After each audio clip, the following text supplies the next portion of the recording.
Otherwise, very happy for you to keep it on. The video is streaming live on YouTube as well. So welcome to any YouTube followers that we have down there.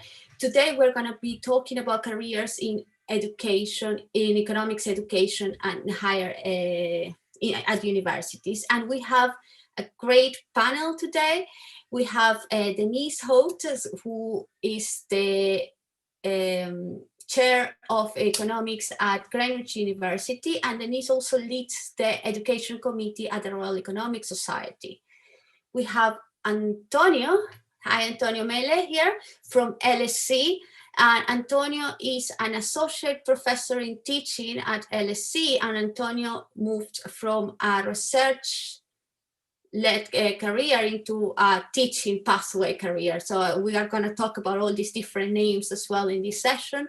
And so he's going to tell us a bit about his experience from the UK. And we also have Darshak Patel from the University of Kentucky, and Darshak says, so it's very early, I guess, in Kentucky for you, Darshak. So thank you very much for joining this early. And Darshak is going to tell us a bit of the US experience as well. And of course, we have many experienced educators, economics educators here as well. So I hope the chat to be very vibrant as usual today. So I'm going to start with a few questions, but remember that then you have the opportunity to ask questions as well. So my first question, and this is going to be a very general for all of you, is we know, or at least our experience has been that careers in economics educations have changed a lot in the last 10 years. I would almost dare to say that 10 years ago, there was no a career in economics education. At least when I started teaching economics, a lot of people say, be careful because you are never going to go ahead with these roles, actually.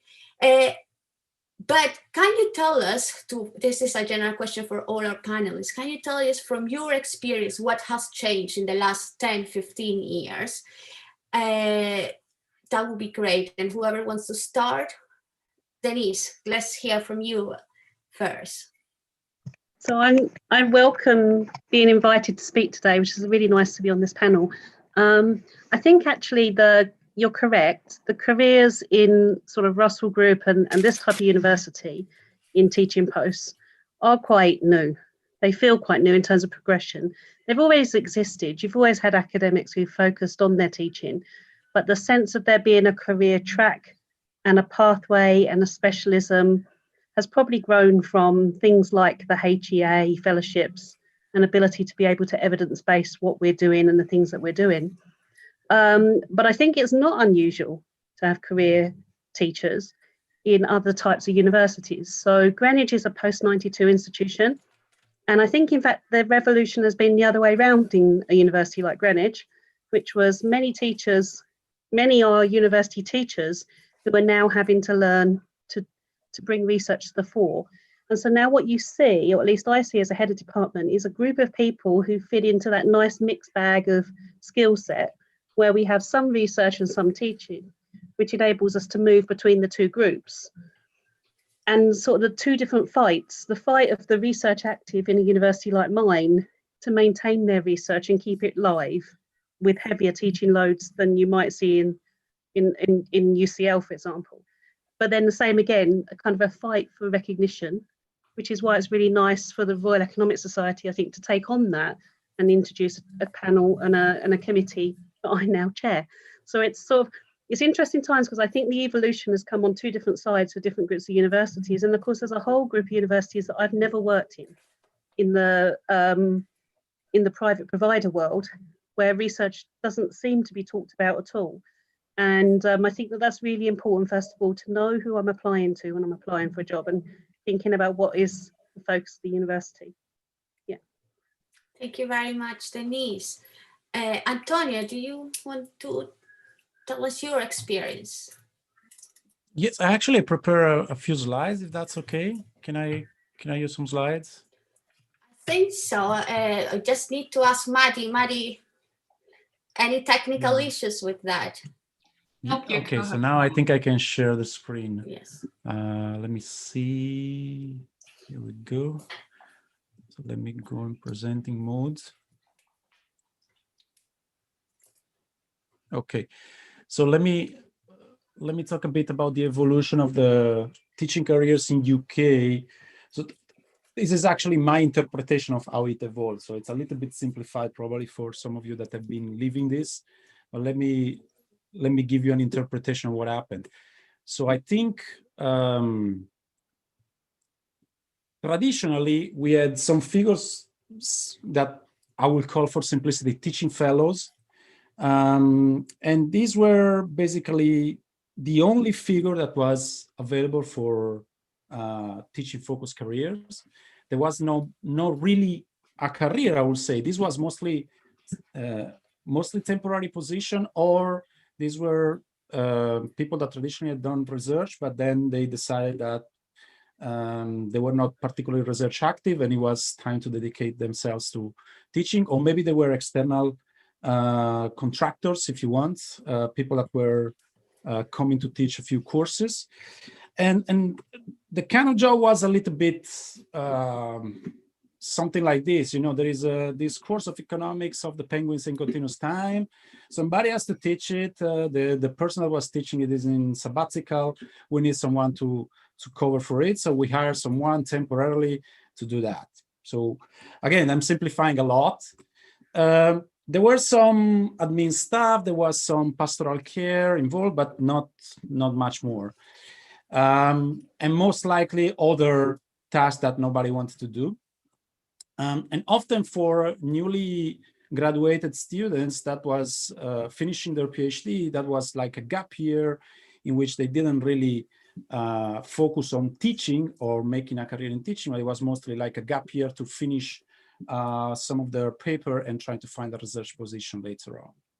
And so somebody started to think, wait a second, this is not working. You know, we have all this temporary position. I don't think it's going to work if we don't really have specialization. So we want these people to specialize in teaching.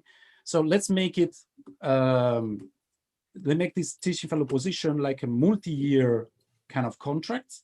So still there was not really a career, in the sense you can be teaching fellow, but you will have a contract for many years, maybe becomes a permanent contract, but then there was no really moving up in the academic career. And again, it was the type of job was very similar, and still people thought of this as, this is few years I can dedicate to find another job later. In any case, if it is temporary, still you're gonna have the problem of people not having the right incentive to specialize in that. And then at some point they say, yeah, this is not working at all, so let's do something slightly different. We give them career prospects, and so they're gonna really specialize in teaching, and they're gonna have the prospect of an evolution in their career, moving up in the academic scale. So teaching career now look more or less like this. So there are teaching fellow positions in which mostly what you do is teaching. Senior teaching fellow, in which most of what you do is teach and probably create courses. Principal teaching fellows and professorial teaching fellows, they are more on the strategic side of things, so creating programs, creating a vision for the teaching for the department. And again, different departments call this position in different ways. Sometimes senior teaching fellow and principal teaching fellow are collapsed into one a unique figure, but more or less this is what it looks like. At LSE, they are called in a different way, but again, it's very, very similar. At this point, I'm here, associate professorial lecturer, and mostly what I do is teach, create courses, and also advise colleagues about their pedagogical strategy for their courses, advise about technology that is specific to economics courses. I participate in more general discussion about the direction of the teaching in the department, and things like that. There is a component of pastoral care, but mostly, again, everything is focused on the teaching side. Yeah, I'm gonna stop here maybe. Let me stop sharing. Thank you very much, Antonio. Darshat, can you tell us what's happening on the other side of the ocean? Hi, everyone, and thank you so much for inviting me. I think it's a great panel to have a discussion on, and I think a lot of the colleagues would find it beneficial. And I would like to echo Dennis's words in terms of whether these careers did exist, and I think they did exist, but they were just termed differently. Right now, we in the United States, just like Antonio mentioned, we have a different terminology in terms of how we call this group of individuals who want to pursue this career. We call them either lecturers or senior lecturers or assistant teaching professors or associate teaching professors. They just vary based on which department you want to go to. However, when I was a grad student 10 to 12 years ago, this position existed, but when you were getting your PhD at a tier one school, at a R1 school that is more research focused, these positions are not amplified because there are lots of schools which are at maybe R3 or tier 3 that do require research for their tenure, but they more importantly focus on the faculty's ability to teach and create communities. But when you're in graduate school, this was never amplified, was never mentioned to you because our goal was to graduate and eventually find a tenure track job and focus on idea publishing papers because that was how you would be, I guess, graded in terms of your success. However, at University of Kentucky, we had Gail Hoyt who would always host teaching workshops. So we graduate students at University of Kentucky were lucky enough to see that, hey, look, there are lots of faculty who are focused on improving economic education. However, we never realized, specifically for me, never realized there was an actual conference for that, where you could go and listen to other educators who would be pursuing their similar careers until I graduated. Um, and just around 2010, because right now 2020 is 10-year mark for C3, the annual teaching conference of AEA's annual economic teaching conference. And so we can talk about the last decade, what's changed. And one time Abdullah reached out to me, who is also present right now. He's like, hey, do you know that we use shows to teach our classes, but you can actually publish those papers? People will actually read those papers. And I'm like, really? There's a whole market for that? And I think we can correlate the idea of careers in teaching to the growth that we've seen from C3 10 years ago in 2010, when it started, to where it is right now. More and more faculties, more and more departments have realized that, hey, you know what, we need to find a way to engage our students to kind of increase diversity, increase the number of our majors. How are we going to find these teachers who are going to be energetic, who are going to be motivated, and who are going to be day-to-day spending time with majority of our majors at an early age to kind of introduce them to the wonderful world of economics? So I think that what we've noticed is that this idea that, hey, economic education is important, and it creates this avenue for a lot of our students in terms of careers for themselves. And we need specialty teachers who are going to focus more on that and can also publish in that area, that we've seen also a huge growth in these career paths. And that's what I have noticed since I graduated 9 years ago. So I can tell you that. Thank you very much. Thank you all. And I think so something that we have seen here is actually, as all our panelists have said, these careers did exist. They have perhaps just changed, I think. However, and I found like Antonio's description of what a teaching fellow is, well, we know that we still have, at least whether you call it teaching fellow or no, we're at Warwick, we do call teaching fellows the people who are starting in this career. And as you said, not many of them might be interested in staying in this career, because some of them are using it as a year gap to then move into what Darsha calls tenure track position. But I think, and perhaps this is my experience, or not my personal experience, but what I see, the jump from, okay, teaching fellow into a career, into teaching, into economics education is quite big. I think from one side, it has to be a personal jump, because I say, okay, this is what I want to do actually. And that's what happened for me. I was like, oh, I actually really like this. And I really can I keep doing this? And someone said, that's when someone said, yes, but be careful because you might not find a career. This was 10 years ago.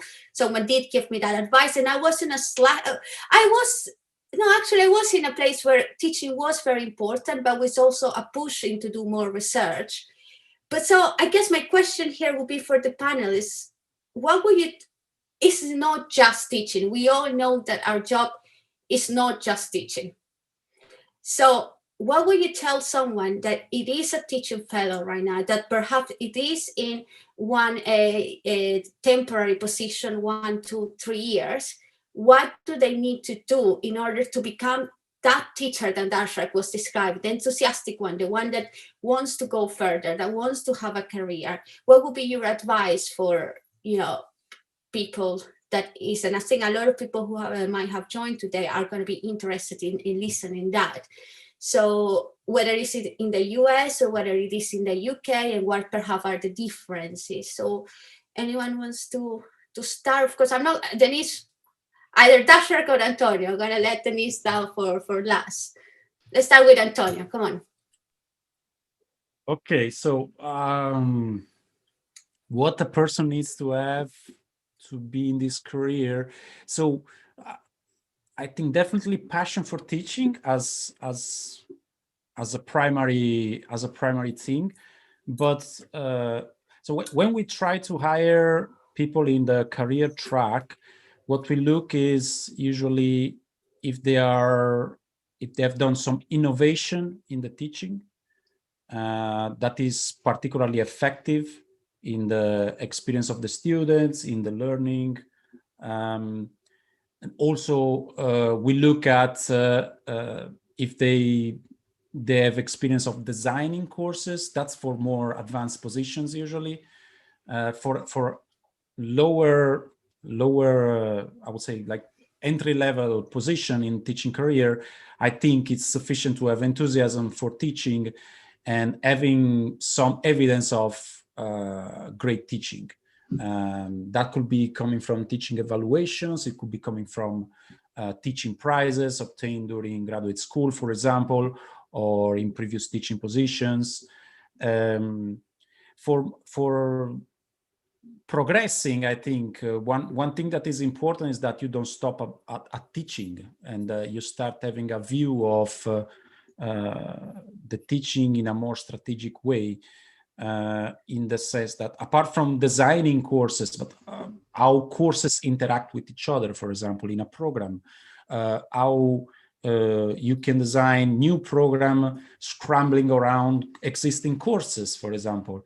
So that kind of skills is usually acquired. It's not really something that you have when you start in this career. And I think in general, I think what I would suggest is if someone really finds a teaching career appealing to them, they will have to show it when they apply to a job. And that means, so when we screen applications for teaching positions, you will be surprised by how many generic cover letters we read that says, yeah, this is my job market paper. And in the job market paper, I talk about this and this and that. And you can read it in my job market paper in details. That's the cover letter. That doesn't tell me that you are really interested in a teaching career position. This is for you is, if you don't get anything tenure track in the next few months, probably you're going to accept a job as a teaching fellow, but I don't expect you to do it well. So if you think this is a career for you, you have to show it. The cover letter should cover the fact that you're interested in this, what experience you have, and what you can contribute to the teaching of the department. Thank you very much, Antonio. Darshak. So yeah, just adding to that, I can talk about my career path. When I graduated from University of Kentucky, I went and taught at Roanoke College, which is a liberal arts school here, for 1 year. And then I went and taught at University of Tennessee at Martin for 3 years. Again, this is more like a tier 3 school.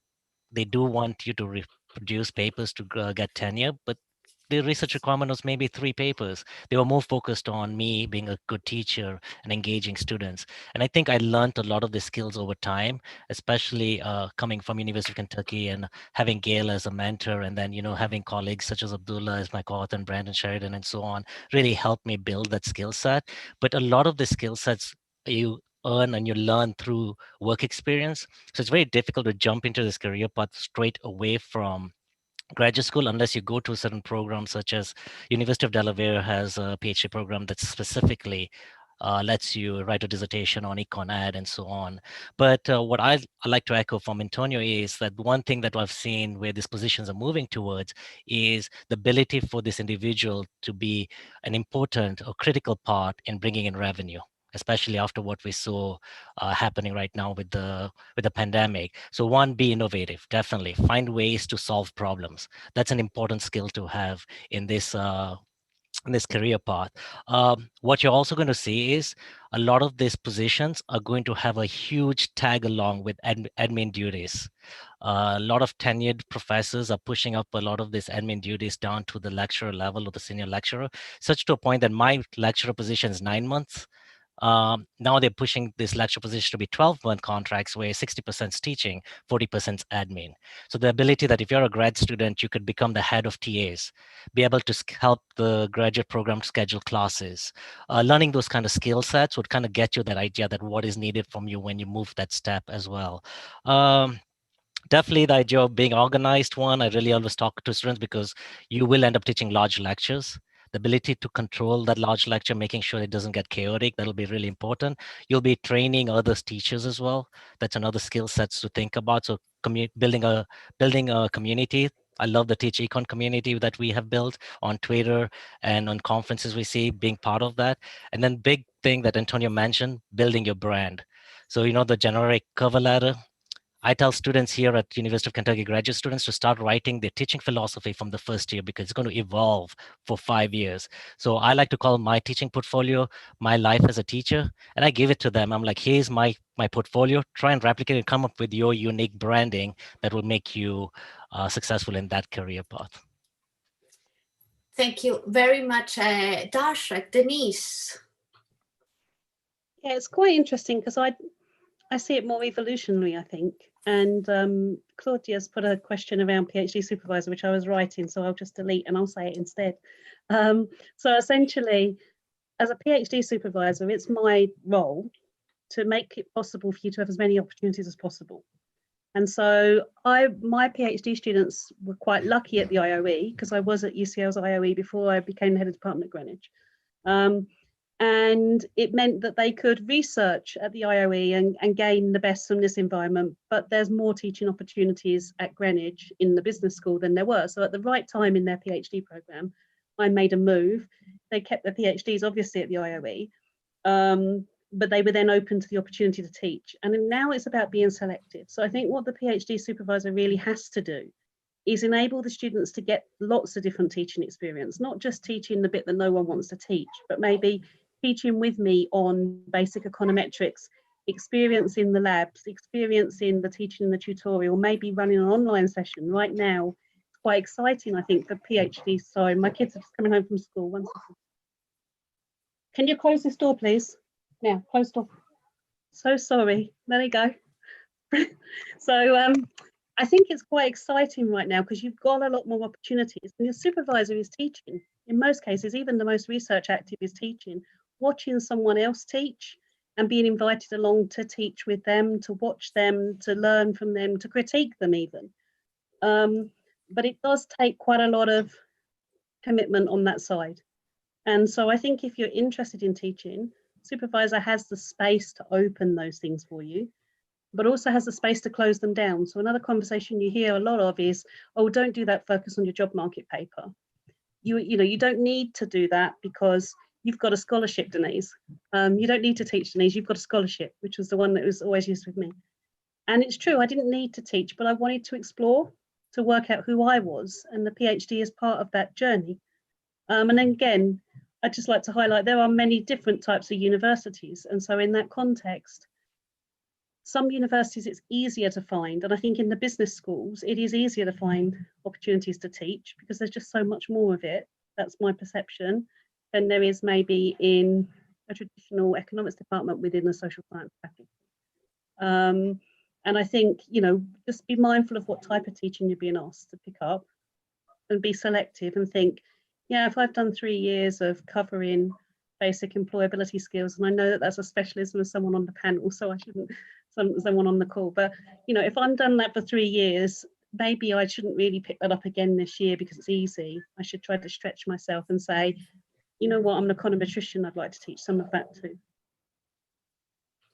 Thank you very much, Denise. And I think I'm gonna start again with Denise. Sorry, Denise, because there is like a series of questions coming also from YouTube that are about then, we have talked about what can you do in order to kind of express this interest into teaching, but it's now from the institutional side.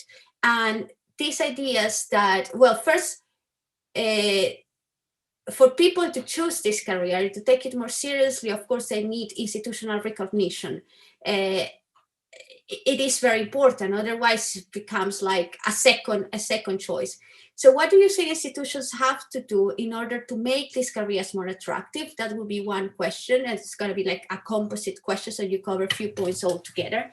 Second, I think, is going to be like, kind of say, going back to the YouTube, how important is research for, and your job market paper and your publications and things? And perhaps this is going to be particularly important, and perhaps, Antonio, you can chip something on here too, from very top universities, Russell Group universities, etc., in which it feels like they still have the tendency to prefer someone with someone in YouTube call it failed researchers or something like that. So someone who didn't pass probation, perhaps, and say, you know what, I'm moving to this teaching career. Seems very, very easy. So, Antonio, when you are looking at these CVs and you say, okay, well, you have research, you don't have research, does it matter in a way? And if that matters, why it matters? At the end of the day, if we are looking for good teachers, I'm not saying that there is one right or wrong answer. I'm asking, I say, what is the role? So what has to change in institutions? What is the role of research in the curriculum, and how do universities consider this, and how universities should consider this in order to keep hiring perhaps people that were not good enough in research, but perhaps are not going to be good enough in teaching either. Because it doesn't mean that necessarily if you have done more research, you're going to become a good teacher, and way around. So start with Denise, move to Antonio, and then Darsha, if you tell us your view from the US side. Thank you. It's interesting to see how you set the question, because again, in a university like Greenwich, where our default position is teaching, when I'm interviewing for you, I'm interviewing to know whether you can stand in front of a group of very disadvantaged students and make a difference. And I want you to know who the students are. I want you to care who they are. And I want you to show that by how you deliver. So I think our interview process is very much more, these are our students. Who do you think our students are? Because they are quite different to the students that you face. I mean, on our economics program, I've got 70%, and these are local students. So 70% of my students live within an hour of the campus and commute on. They don't live in halls, they don't have fancy money. And, again, we've just celebrated our Black History Month output through Discover Economics. And we've got a very big proportion of both Black staff and Black students, because we're dealing with a very different group of students who need people who care. Okay, so the first point I'd like to say is that I sort of drawn a diagram, which I'll share with you after you can circulate, which is sort of like, you've got your own interest in research, and let's say pedagogic research is on there too for me. So you've got your own, levels of interest in research, but there's also the institutional norms of what research values are.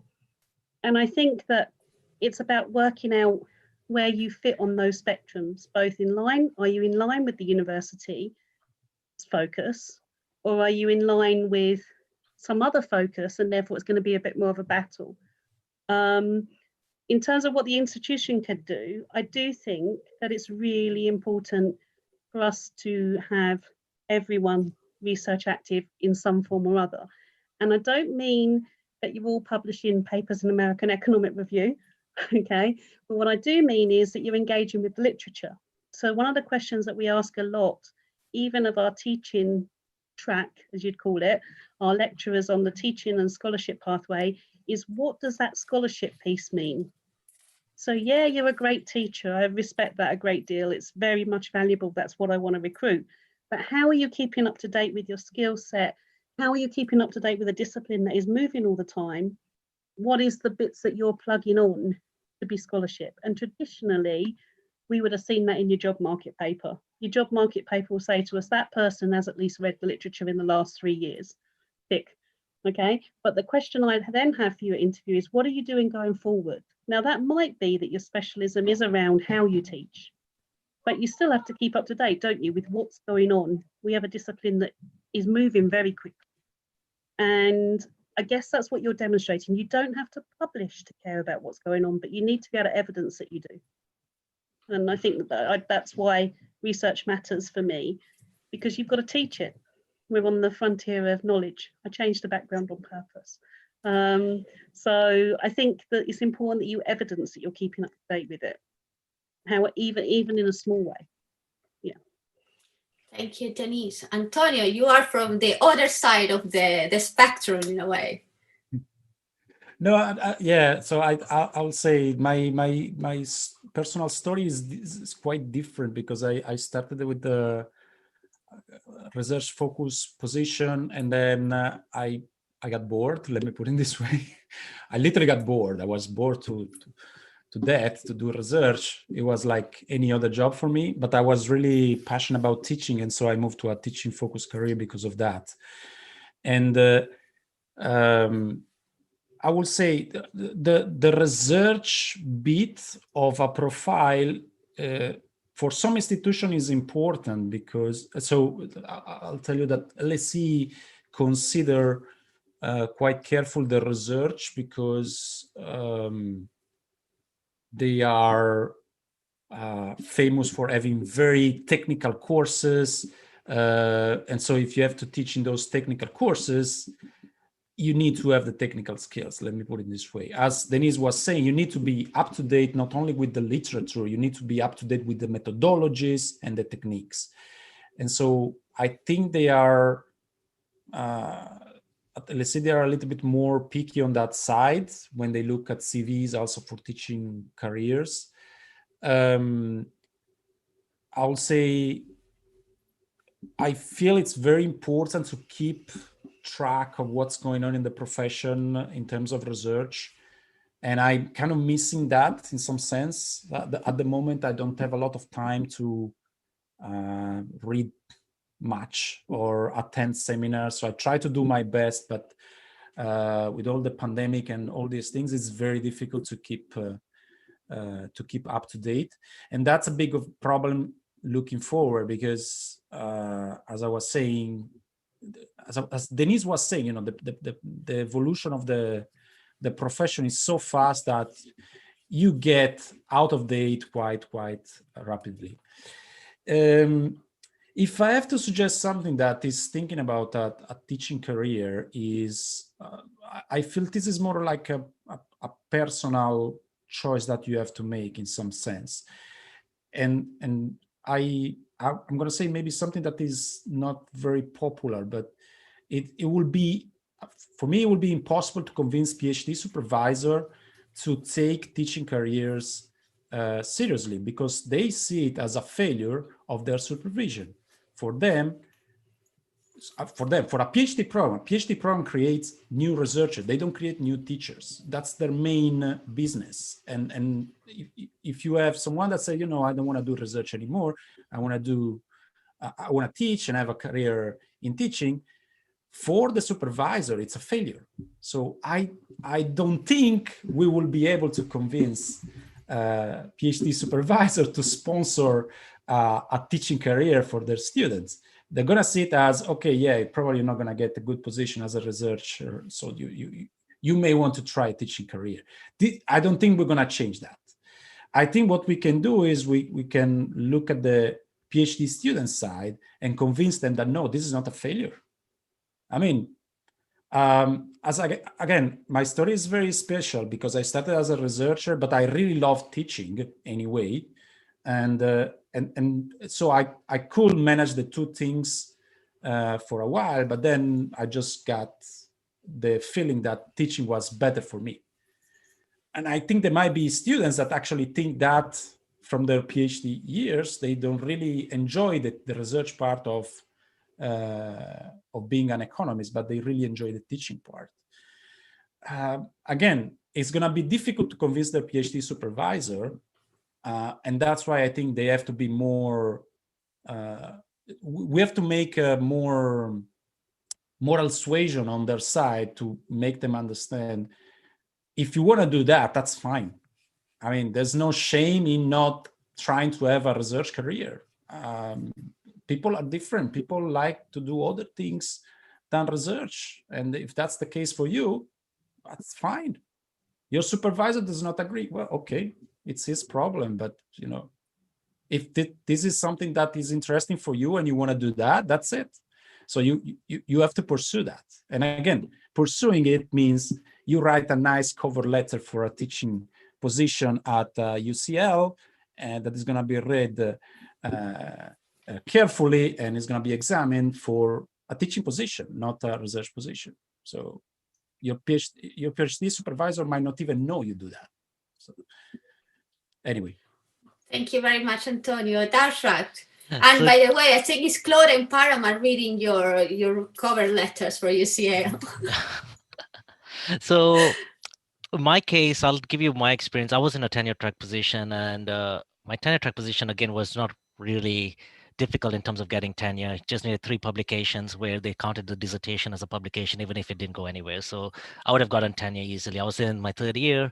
University of Kentucky were looking for someone someone who left. They were looking to cover a lecture position. However, since I'm a University of Kentucky product, when I had sent in my application, and after I got the position, I came in as a colleague, I found out that there was a lot of faculty who were against hiring someone who was a product of University of Kentucky because it showed a sign of failure on part of the department. However, the people who are in the committee, they showed everybody the packets that were submitted for this position. It clearly showed that mine was more teaching oriented and everybody else's was generic.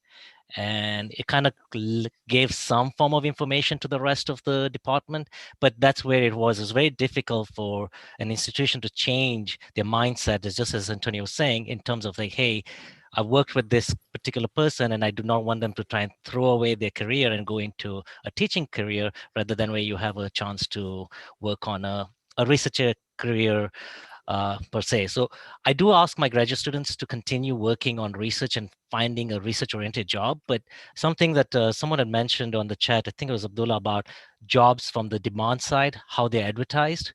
Because back when I was in the job market in 2011, they were teaching-oriented assistant tenure position, assistant professor positions. But if you look at the job ads, they're very generic across the board. It doesn't really say that, hey, we're really looking for someone who's more interested in teaching. Yes, you can do research also on the side, but we really focus on the idea of building a relationship with students and so on, and overseeing independent studies, research products, and so on.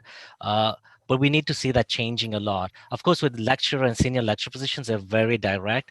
But from the demand side, we need to kind of see that, hey, look, these are much heavy research tenure track positions. These are very minimal research tenure track positions. And I think it needs to be much more clear. And then also from the supply side, when I was invited for this panel, I kind of reached out on Twitter to see anybody who's in the econ ed community, where they got their training from, where they got their PhD from. It turns out that a lot of them who pursued these teaching careers came from schools that would allow them the flexibility to teach over 10 classes for the period of 4 or 5 years of their, and they had the choice in terms of picking which upper level class they wanted and so on. And they built their career. So a couple of schools that came out, well, University of Kentucky, of course, we do that. And then University of Oregon, University of Washington. I think a lot of this information needs to be out there and be a little bit visible and transparent, which a lot of our graduate students don't have that information right now as well.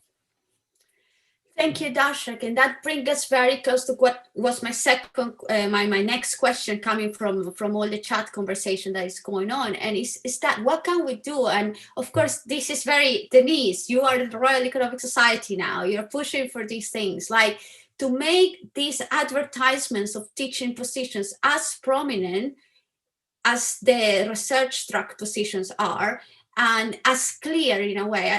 I don't think, and sometimes I really struggle with new teaching fellows when I come and I do induction for them, like the complete lack of information sometimes that they have of what are the potential future that they have in this career, even making me wonder sometimes to say, why are you here? I don't think you're going to really enjoy this year if you don't really know what you are up to. So I guess the question is, how can we just make, and one thing that I do believe creates a lot of confusion is the names, that every single university has a completely different name for the similar positions.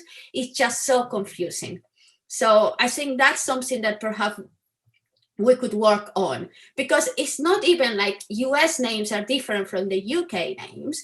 It's that within the UK, within similar institutions, all names are completely different. So that's something perhaps that we could push for. But what else can we do? And Denise, do you think that the Royal Economic Society can play a role here in pushing for advertising and make more high profile these careers in a way? So I know also from Tude that they did a survey on sort of various different functions of departments, and one of them was about how we label people. So that was part of a survey. It wasn't very widely answered. So they've sort of semi-hidden the results, because as economists, we don't like sample sizes less than 50. But they have started those kinds of conversations within the Royal Economic Society. I think the challenge is, if we talk about diversity in economics, that's the vehicle that's going to drive this.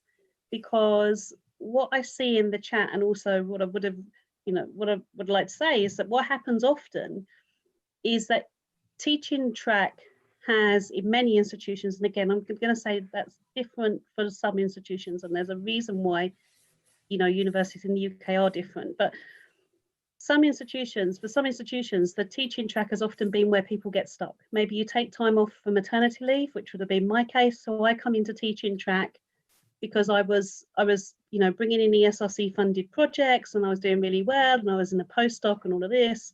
And then I have my first daughter, and I need to make solid mortgage payments, and I can't get that next grant in. So I took my original job at Greenwich. So I think what the teaching track gives you that others don't necessarily is an opportunity for certainty, for permanency, at least in a university like Greenwich. But it comes at a cost if you're not mindful of the fact that it's not as well defined in some institutions than others. And there's many different word points that are driven by a lot of things. So for example, the two pay scales are different, okay? So in the post-92 institutions, the pay scales are different to those in the pre-92 institutions. So we don't have the same salary scales, we don't have the same London weighting, and we don't have the same pensions. All right, we've got the teachers' pension scheme, you've got the lovely USS. Luckily, I think ours is underwritten by the British government, so I'm happier with mine for a moment. But there's a lot more differences than the word. And I think it's about, really valuing teaching. What I'm hoping that I've been asked to be chair of the Royal Economic Society Education and Training Committee is to bring the voice from the universities that have more of a teaching focus, and maybe just keep nudging. It's about us keeping nudging. It's been lovely to be on committee with some of the people up here. We have to just keep nudging, and it's going to change based on one word, and that's diversity. Because if you look at all of these things, women are much more likely to be on the teaching track. Ethnic and minority staff are more likely to be on the teaching track, and it's only by nudging at the diversity track that we're going to get parity. So that's where I'm driving myself. I want us to push on acknowledging a track exists, but you saw it for yourself. We were at committee, and it's almost like people are completely shocked that such a thing exists, but it's existed for the whole history of the university that I'm in. And I think it's about us challenging the narrative and keep asking the difficult questions, unfortunately. We have to be the trailblazers as a committee. Thank you, Denise. Antonio, do you want to add anything? I think so. One thing that I may add to this is also money.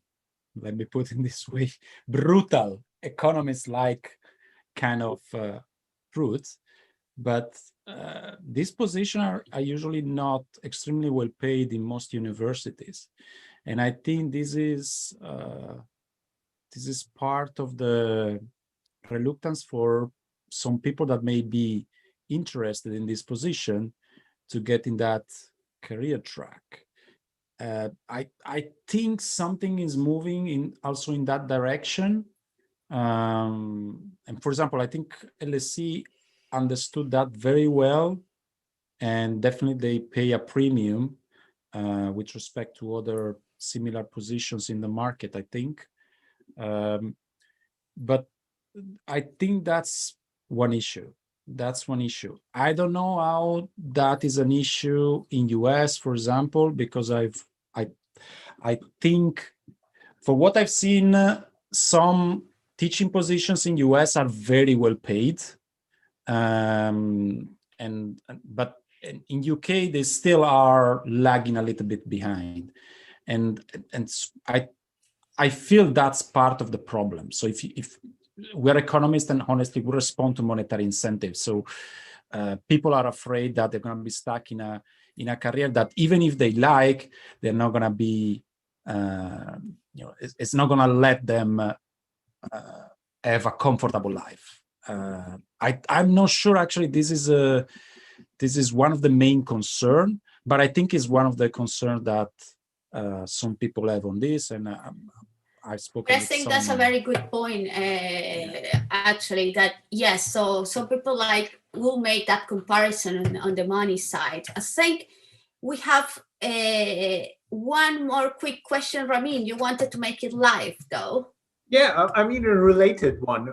Antonia, what do you see the trend going forward, of the money? Because I always, when I see the number, research is not that important always. It always comes as a surprise to me. But in terms of influence, it has a lot of influence. And teaching is bringing a lot of money. It's underpaid and it doesn't have a lot of influence. So moving forward, can you predict changes in the industry? Can I just link this to something that Claudia put in the chat as well, especially during the pandemic here?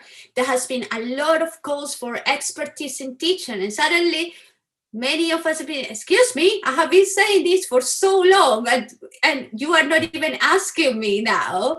And so was said, there has been trying to reinvent the wheel, this thing. So is it like how link money to how we shout our expertise in a way and said, this is what I'm doing, this is what I'm good at, because that's how research works, right? If you are the top researcher in your field, you get paid more money. How can that doesn't happen in teaching, and what can we do to change this?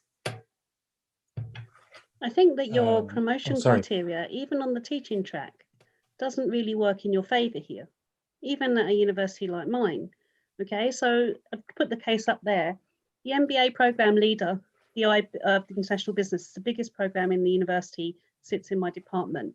It's worth £18 million a year. Now, there's few researchers who can claim to bring in revenues of £18 million a year. Of course, he doesn't go around saying that, does he? He talks about the workload of the 1,000 students, the effort of dealing with the 1,000 students, how he's up all night responding to the 1,000 students. But if he reframes that in the narrative that he sells and reminds people that his £18 million a year keeps the whole faculty afloat, maybe next time his application comes up for associate professor, someone actually listens. So I think what I've been doing as head of department is saying, know your value. Know your value. You're not talking to people at department level who believe what you believe. But what they do believe in is the power of money. Okay, the power of citation indices. Generate your own indexes, and your index is number of students times tuition fees, and you win hands down every time with this. And I think now that I've started that conversation, and my program leader comes into faculty board, which I just ran out of to come to this, and he every time now he'll say, just like to remind everyone, we've got an April start running, and that's going to bring in another 300 students, and that's a lot of money. So, you know, let's say it. Don't be shy saying it.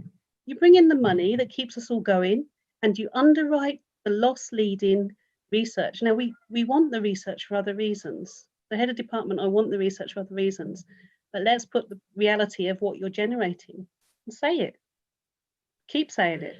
That's And so powerful, Denise. Like, really, thank you very much. Darshak, do you want to add something? Yeah. I just think that knowing your value is really important, just also because we had budget cuts right now because of pandemic. And when the numbers came out, they realized that lectures are untouchable. And so one thing is that they're now also realizing the value of lecturers right now, teaching those large lectures. But also when I ask students who do go to these career teaching positions, including me, that continue doing your research. So my contract had 70% teaching, 30% surveys. I changed that. I forced my contract to be 10% research. It forces me to do research, and so that I'm always marketable. I will tell my chair that I will go into the market this year. I will see what's out there, and then you'll know my true value. And I think that's another reason whoever goes to this career teaching positions need to continue working on their research whenever they get time. The universities do give you a chance to make more money, but it comes with extra workload. So they give you overload pay for extra classes, extra director. You could become the director of undergraduate studies. That's part of my role, or director of master's programs. But again, it comes with just more and more workload. Still doesn't match up to the pay. Thank you very much, Darshak. That's also very good, very powerful. And I think it's like women, we said there are more women and ethnic minorities and things, and perhaps something that we know from the literature is women tend not to ask, but also when women ask, they kind of hear saying no more often, so something to work in. Antonio, do you want to add something? Yeah, I wanted to add something that is related to this. So I think most of the university nowadays do a lot of money on extra stuff, like as Denise was suggesting, MBA programs, executive education, summer schools, online courses. Those are the programs in which there is a lot of money to be made. And I think if one has to focus strategically on what can be done in those areas, it will go exactly in the direction that Denise and Darshak are suggesting. You know your value. If your value is there, you're going to bring a lot of money on the table from those programs at sometimes pretty low cost. Online courses sometimes do not need that kind of investment that you will need for creating a new master program, for example. And they can be there forever once you set them up. Executive education has crazy margins, and again, that brings a lot of money, especially if the numbers are huge. Summer schools are another business in that direction. So again, all these are things that people that are focused on teaching career can easily suggest, promote, and show the numbers to the department and say, let's try to do this, and I'm going to take charge of this. Then you become, as we were saying, unreplaceable, because you know the business, you know how to make money in this business of teaching. And so I think that's something that we have to push more in our institutions, definitely. Thank you very much. And I think with that, and I know the chat is still moving here, and there is a lot to talk, but I just want to say thank you to everybody. I also want to say that I am very open to talk about my career, and I'm pretty sure a lot of the people that are here today, whether it's Denise or whether it's Claudia, Parma, Ramin, or Antonio, are happy to talk to anyone that wants to. From the UK side, from the US side, I'm pretty sure that Darshak and Abdul, and we also here, are happy to talk to anyone that is interested into these careers and they don't know how to move forward, or they just want to know more, or they want to know some advice. And to be honest, sometimes talking with people helps you to know your value as well. Thank you, everybody, for joining here. Thank you to our panel. You have been amazing, and you have given me, which I'm a bit more senior now in my career, amazing idea. So I hope that everybody found it very useful. Thanks, everybody, and join the next one. Thank you.